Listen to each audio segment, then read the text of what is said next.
480 feet ऊंचे 4500 साल पुराने इस पिरामिड के अंदर ऐसा क्या था जिसको सिर्फ देखने के लिए रिसर्चर्स ने एक रोबोटिक कैमरा पिरामिड के अंदर भेजा। एक जगह पर आकर रोबोटिक कैमरा रुक गया क्योंकि अब उसके सामने पत्थर का एक स्लैब था। रिसर्चर्स का मानना था कि इस स्लैब के पीछे जरूर कोई ऐसा राज छुपा है जो पिछले 4500 सालों से दफन है। ये राज इनको हर कीमत पर जानना था, इसलिए उन्होंने रोबोट के आगे एक ड्रिल मशीन लगाई जिसने उस पत्थर के स्लैब में बारीक छेद कर दिया।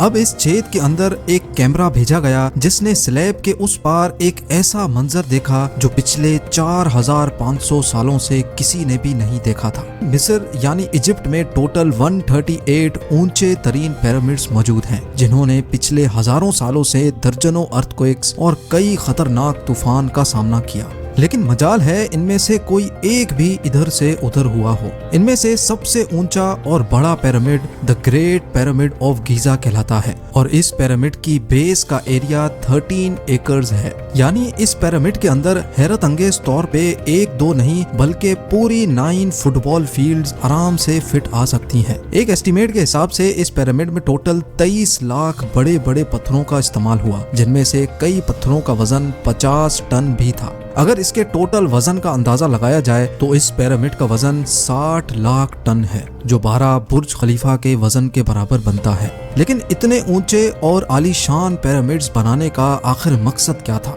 हजारों साल पहले जब इंसान के पास कोई टूल्स भी मौजूद नहीं थे, तब इन पिरामिड्स की दीवारों को कैसे इंच बाय इंच लेवल किया गया?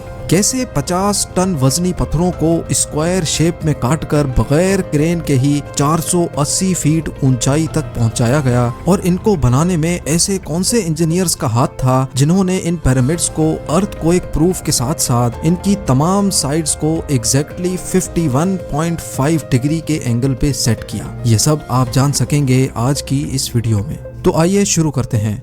Challenge number 1। कई सदियों से मुख्तलिफ रिसर्च टीम्स इस पिरामिड की कंस्ट्रक्शन टेक्निक जानने के लिए सर जोड़कर बैठी थी कि आखिर इस पिरामिड की हर side exactly north, south, east और वेस्ट पे बगैर कंपास के कैसे सेट की गई होंगी। कई एक्सपर्ट्स का मानना है कि उस टाइम के आर्किटेक्ट्स ने सबसे पहले ऐसी जमीन तलाश की होगी जो लाखों टन वजनी पत्थरों का वजन झेल सके। उसके बाद पोलर स्टार्स यानी वो सितारे जिनकी मदद से अर्थ के पोल्स का पता पड़ता है, उनकी मदद से पिरामिड की हर साइड किया गया।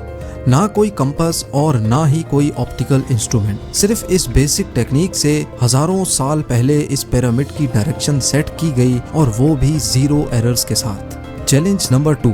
अगला चैलेंज था जमीन को लेवल करने का। जिस 13 एकड़ की जमीन पर इस पिरामिड को बनना था, उसका लेवल थोड़ा सा भी आउट होता तो 23 लाख पत्थरों के इस पहाड़ का खड़ा होना बिल्कुल भी मुमकिन नहीं था। अब इस जमीन को लेवल करने के लिए उस टाइम के इंजीनियर्स के पास ना ही लेजर लेवलर था और ना ही बबल लेवल। एक्सपर्ट्स का मानना है कि कंस्ट्रक्शन साइट की चारों साइड्स पर खड्डा करके उसमें पानी डाला गया होगा और फिर एक साइड के पानी के लेवल से दूसरे साइड के पानी के लेवल को मैच किया गया होगा। जो जमीन का हिस्सा पानी के लेवल से मैच नहीं कर रहा होगा, उसको छेनी और हथौड़ों की मदद से काट कर लेवल किया गया होगा।